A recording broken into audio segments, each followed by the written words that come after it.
Woodbine, Airhead, Airplane, Alice B. Toklas, Amp Joint, Angola, Are You Anywhere, Ashes, Assassin of Youth, AstroTurf, Atom Bomb, Aunt Mary, B40, Baby Bang, Babysitter, Bad Seed, Bag, Baker, Bale, Bamba, Bambalacha, Bammy, Banano, Bar, Bash, Bazooka, BC Bud, Beaties, Bang. Or did you open that? I can keep going if you want.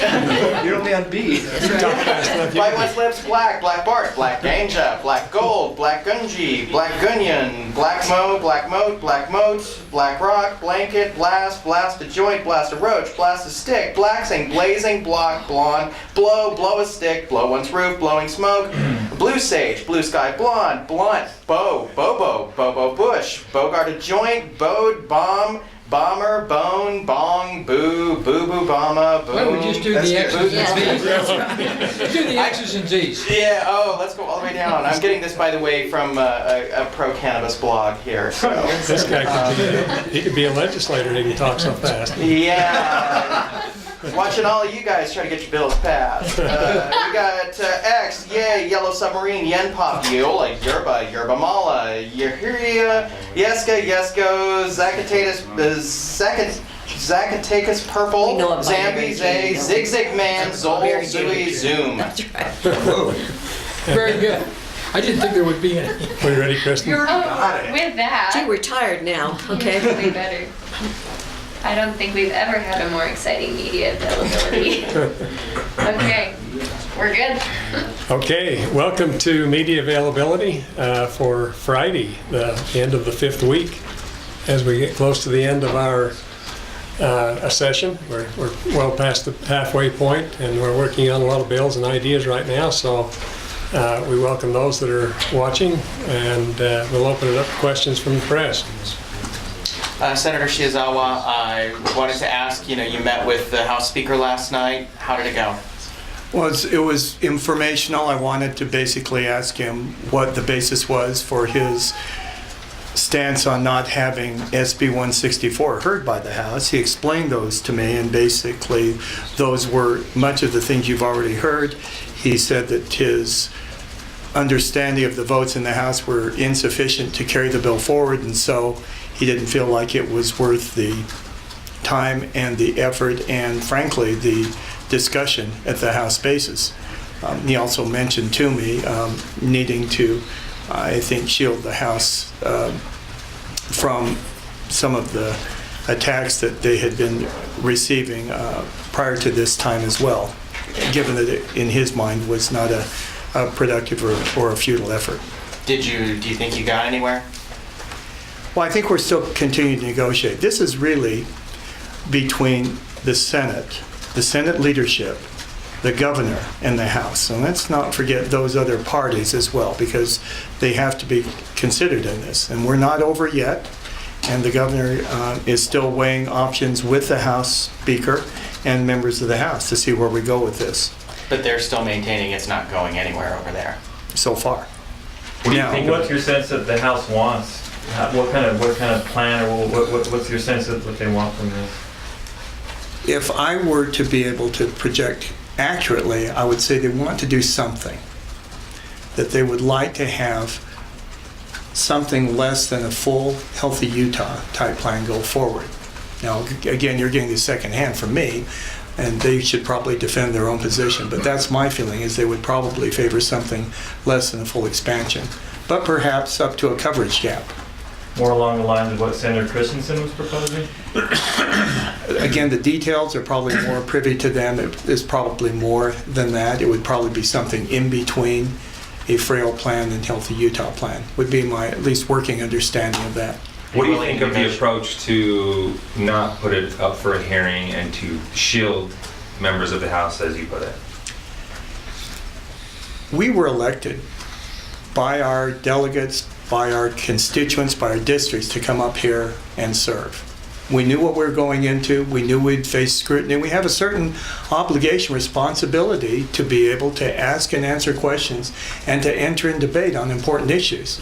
I think that ought to be the opportunity of every representative and senator up here to be able to stand up and say yes or no on an issue.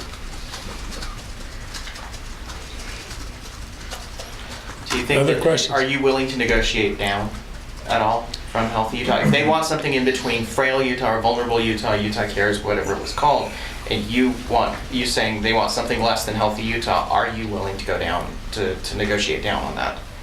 I'd have to see what their final offer is on that. Healthy Utah is so much better than the other plans out there. That's why we put it forth from the Senate and had the agreement of the Senate in this. It's a well thought out, well designed, and well reasoned plan. And frankly, it's a position of strength. We know that this is the best plan for the state of Utah. Then again, we have to ask ourselves the question, if we look forward and look to treating the people of the state of Utah, is something better than possibly nothing? And then we have to weigh the pros and cons of that. And I have to consult with my members of the Senate. After all, they voted in good faith for Healthy Utah and all that it means. I have to go to the governor and the executive branch. They're obviously a big part of this discussion. Senator Knudsen. Yeah, I think we need to not lose in this discussion of healthcare the fact that the governor worked hard to have the federal government accept the plan that Senator Shizawa is promoting. And that came with no small effort. Just because we might want something different doesn't mean it'll be qualified. I know that Senator Christensen's bill, Frail, is, to my knowledge, is still in debate in Washington as to whether it would be acceptable if we accepted it or not. So it's a long road down this path, and I just don't want to let it be forgotten, the efforts of the governor and his staff and what they've done. So that's just a point I'd like to make. And the good news is both bodies, both the House and the Senate, have been really involved in the discussions on this for a number of months, and everybody's pretty well educated. And so if there are some other ideas out there that make sense and that both bodies could agree on, a discussion could take place that would, because of the strength we have in the knowledge of the issue, something that we can talk about. But what we have decided in our body, by a pretty firm majority of our body, is that Healthy Utah is the best option, and that's what we voted out. So that's where it is for us at this point. There are conflicting ideas of where Healthy Utah sits in the court of public opinion. Do you believe your constituents, the majority of them, favor Healthy Utah? Thank you. Again, this depends on your definition of constituency. We could look at the public opinion polls, and those appear to be very favorable. Majority of those respondents were in favor of Healthy Utah. Clearly, some polls were more favorable than others, but they were in favor of it. The other issue is what's your constituency? Is your individual district, or is it the state of Utah? And often we'll look to say, well, what do our delegates, what do the people in my own district say, one way or the other? How can I best represent them? Now, from my district, I'm hearing positive responses in terms of Healthy Utah. And there's concerns, as I have. From the state of Utah, we look at the general polls and what we're hearing. Another important point to be made along with that is this body of people that we're trying to cover, this gap that is in the non-coverage area, is not going to go away. We're going to continue to have that as long as Obamacare doesn't change. The act, the federal act, if it continues where it is, which looks like it will, at least in the near future, we're going to have this gap of people who are not covered. And we want to make sure, I think it was one of the deciding factors in our group, that we try to do the best we can for those people that are not covered in that coverage gap, those up to the 100% of poverty level that right now we're leaving out there, and they're kind of on their own. We're kind of serving them in our emergency rooms, and so we end up paying for them there because the costs are often written off, and insurance companies or those who pay for services end up picking up the higher costs. So we end up paying for them there, and then if we don't take the money back from the federal government that we're sending there through our taxes, we're kind of getting a double hit. So The important part, though, is really the people that are in that gap. May I speak to this too? Thank you Yes, very much. Elaine. In our caucus, we've been supportive of expansion, and that's not an option. And we all voted for, as my colleagues, for Healthy Utah. We need something. We cannot. This large population, they need help. These are people that are working, and we need to bolster them up so they have some support for health care.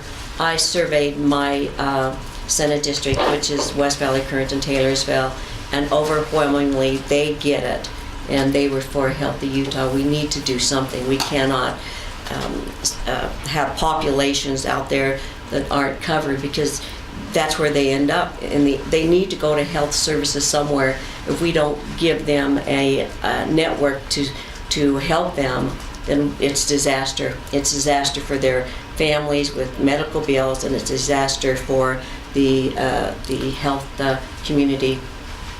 I understand the House is working on their own version or several versions. Has either Senate caucus been briefed on what they're working on at this point, or gotten any sense of where members stand on those ideas? Well, I think we've gotten some initial idea of where their ideas are, and I think it's entitled Utah Cares is, I believe, the moniker that's attached to it. So we've gotten an idea where it is. They're pretty far apart. No straw vote though among the caucus yet? No, we haven't even seen anything concrete that we can take a look at, and until we get something that we can take a look at, we won't even be debating it until we have something. So we're getting there, as we said earlier, towards the end of the session, and so something's going to have to move pretty quickly if it gets over to us and we're able to get a good debate on it. But the good news is, as I said earlier, members are really well educated on this issue, and so we can hit the ground running on proposals that come out. So what we'd hope is that Senator Shizawa's bill, Senate Bill 164, would go to committee, and then if they want, they can substitute whatever plan that they have into it and send it back to us, and that's a good process, and we'll continue to have negotiations. We haven't seen a public vote in the House yet. All we know, or what we're hearing from the speaker, is it's not even close. And it's curious to me how we have two chambers controlled by the same party with similar values, conservative values, but there's such a divide on this issue. So what's with the difference in ideology between the Senate and House on this issue when you're all coming from the same party, do you think? Because in the Senate, you had the votes clearly for Healthy Utah. Yeah, I think it's hard to talk about someone else's ideology.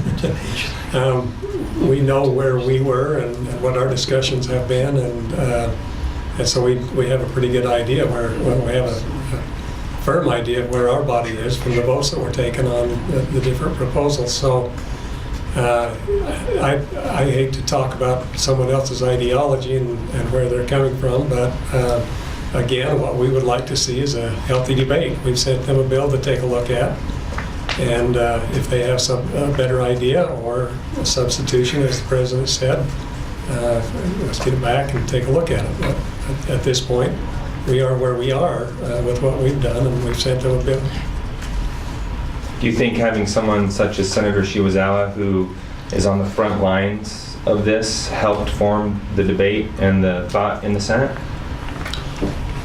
Absolutely. And perhaps that's missing in the House? Absolutely. Senator Shizawa's done a great job on this bill, but I don't think that he has presented anything to this body, this Senate body, that the House hasn't already heard.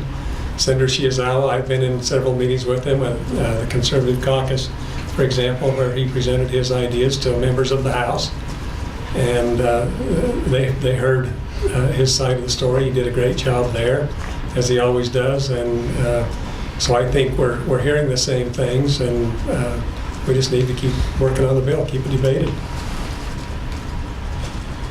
I think you answer a question that's unanswerable. I can answer it. I have no idea why there's a difference, except for the makeup of the body is different. We're elected for 4 years. they're elected for 2 years, they're more of a voice of the people, so to speak, because they have to be up for election more frequently than we do.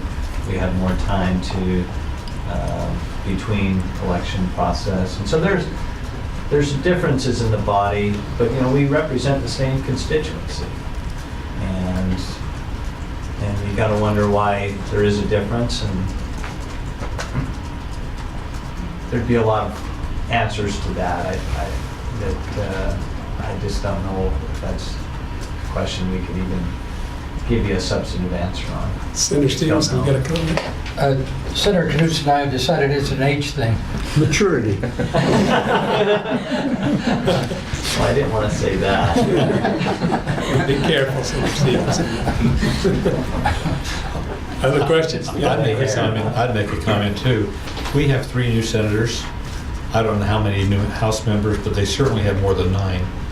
And I think those elected this last election, maybe the question of health care, Obamacare, things were pretty pertinent issues to them. So I think just the nature of having more new people in the body may have a different bent on it. Other questions? Kirsten, we've got anything from our Not viewers? Senator Hilliard, if I could ask you for an update on the budgeting process, particularly what we might see out of education. We've been working, the Senate leadership, Republican leadership, have been working with staff.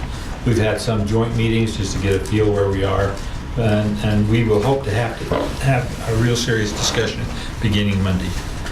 We have to have the budget done by Friday night, that's a week from today, so it'll be printed over the weekend and have it on our desk on Monday as we finish towards the session Thursday.